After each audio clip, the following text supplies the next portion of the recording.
আমাদের গ্রামে প্রতি বছরই এরকম একটা ছোট্ট একটা মেলা বসে। আর সেই মেলায় আজকে আমি এখন আছি। এই মেলায় কি কি আছে সেটাই আজকে আপনাদেরকে দেখাবো।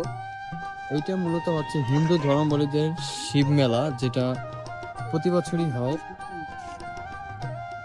এই হচ্ছে মেলা। মেলার এখানে জিলাপি বলতেছে, এই যে গরম গরম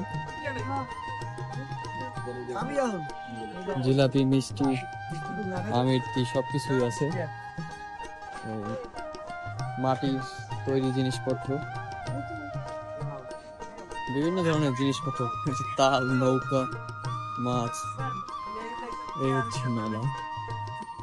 এদিকে আবার নারিকেলের প্রাণীর জাতীয় কিছু আছে। এটা মূলত হিন্দু ধর্মাবলম্বীদের শিব মেলা নামে এটা পরিচিত। এটা প্রতি বছরই হয়, 2-3 দিনের জন্য এই মেলা বসে থাকে। মেলা কতদিন যাবত চলে?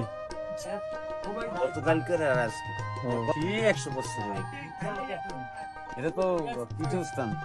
এই মেলাটার নাম কি? তারাবাড়ির উগ্র তারাপীঠের এইটা মানে গেড়ে দিয়া 51 ফিটের এক ফিট ওখানে।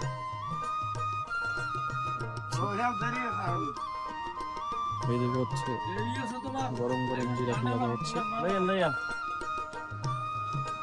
তো এই ছিল আমাদের এলাকার ছোট্ট একটি মেলা। ভিডিওটি ভালো লাগলে অবশ্যই লাইক, কমেন্ট, শেয়ার করে পাশে থাকবেন। বিদায় নিলাম আপনাদের কাছ থেকে।